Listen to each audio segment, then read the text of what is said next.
gimana yang kedua ini Pak De? Film yang kedua ini seperti apa Pak De? Yang kedua ini, aku sih kalau boleh ngomong dari tadi sequel, prequel.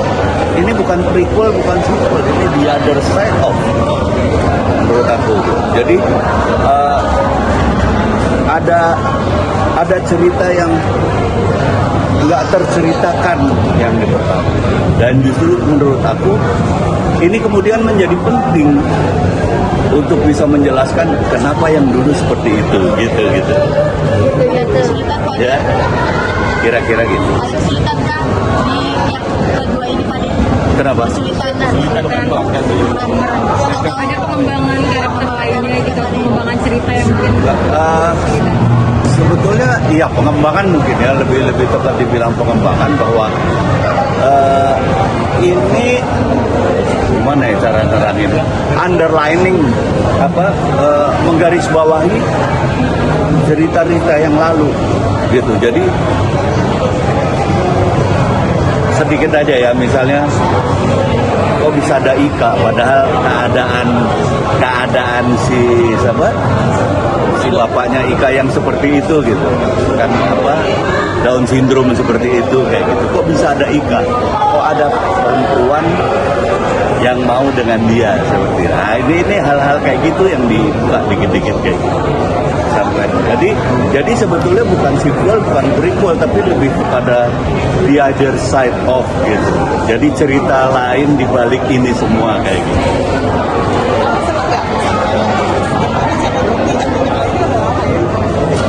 Senang.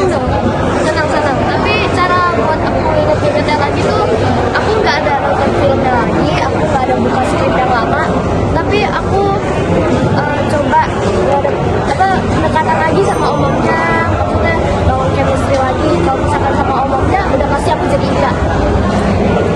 yang paling gampang nge-blend siapa? Yang paling gampang nge-blend masuk karakter ke siapa sih? Paling gampang nge-break Atau Jegal atau Pak De atau siapa? Pak De lah. Maaf Om Jegel, jangan nonton ya. Pak De? Gak apa-apa, karena aku sayang Pak De aja, makanya aku pilih Pak De. Mungkin ada kesamaan ya setelah kemarin ini saya dan Nika ada kesamaan, kita belum pernah merasakan kasih sayang bapak saya meninggal ketika saya masih kecil, Nika juga begitu ketika kecil udah. Jadi kalau boleh cerita sedikit yang lalu ya, kita kalau promo kan kita nonton film dulu sebelum menonton kita masuk.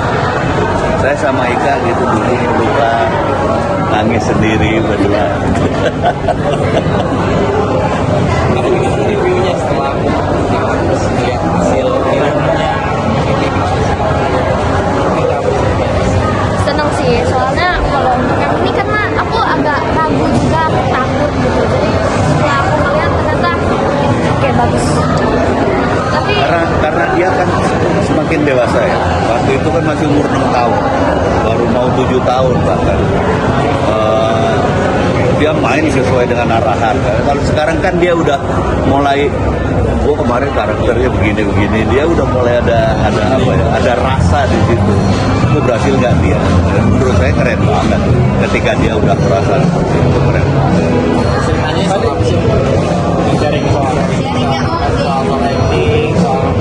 Bagus banget. Gini, saya kan bukan juga saya kan otodidak juga. Saya merasa bahwa ketika saya bermain dengan seseorang, saya harus terpancing. Nah itu menurut saya ketika sama dia saya terpancing, bisa bermain, bisa mengimbangi perasaan saya hanya itu. Dan menurut saya dia semakin matang juga ya.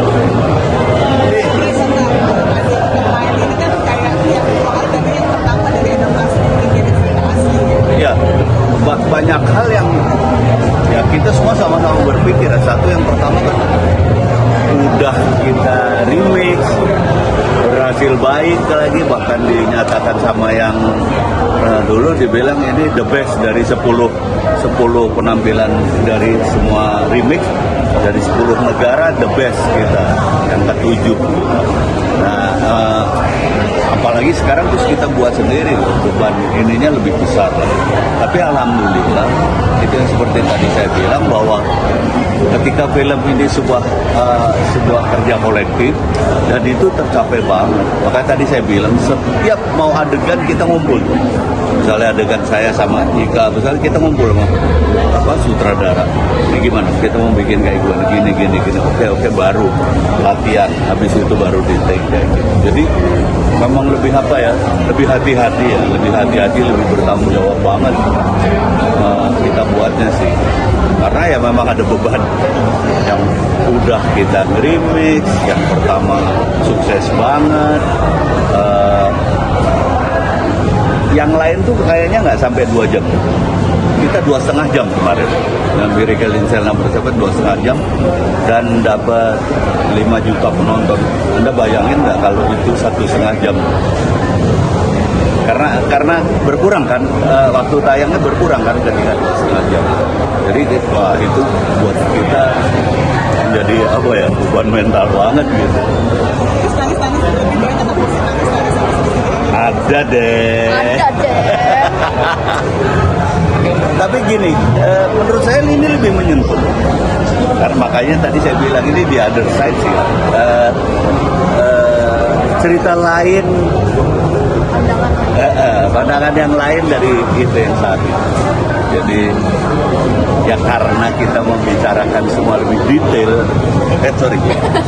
mungkin ya jadi menjadi lebih menyentuh. Udah punya tahu lagi nggak? Ya. Tahu lagi nggak kalau nyampe baju apa? Kan biasanya gini, biasanya di situ. Tapi kurang aja yang kemarin tuh yang karena yang lainnya bareng-bareng di sini kan aku pas di Makassar. Udah gitu aku di bawah kan ke yatim piatu kan. Mereka bingung dipikir gua gila kan. Ini ngapain sih pakai-pakaian gitu. Balik ke itu. Jadi ya memang kayak gitu, lebih biasanya kita kaulnya itu ketika udah mulai waduh kayak gini buat semangat kita terus gitu. Ayo kalau sampai sekian mau apa, sampai sekian mau apa. Biasanya nggak cuma sekali. Cuman yang benar-benar disiarin kan yang besarnya. Tapi juta mau ngapain ya, 1 juta gitu misalnya. 2 juta mau ngapain ya, gitu. Itu yang malah bikin semangat juga Pak Adi. Iya, karena kan kita kan promo kan. Jadi suka dari cerita lucu nggak Pak Adi? Kenapa? Kalau shoot yang kedua ini ada cerita lucu gitu. Bisa ada sebetulnya lah. Sama Jago mungkin ada kejadian gitu. Banyak sih, terutama mungkin saya sama Jegal sama Rigen, karena saya kan jurinya. Dan kebetulan 2 itu orang yang benar-benar saya kejar. Rigen misalnya, Rigen nggak ada yang, bahkan ketika Rigen dulu menang, harusnya jadi MC kan. Tapi karena Rigen dianggapnya kurang begitu ini, saya aja yang ngotot, dia nggak jadi MC waktu itu. Tapi 2 tahun kemudian, setahun setelah itu, 2 tahun kemudian, bahkan Panji aja meluk saya. Lu tuh kalau menilai seperti apa sih? Gila lu Rigen. Lu dulu ngelawan gua. Kayak gitu. Ya mungkin saya kan dari tadi bilang, saya otodidak mungkin aja insting saya. Nah ketika ketemu lagi ya udah kayak gitu. Biasanya bercandanya mereka kurang ajar sama saya. Ndro, si Rigen ngomong enak aja lu. Gila lu Ndro. Itu misalnya gitu bercanda ya. Alah itu kalau bercanda kayak gitu.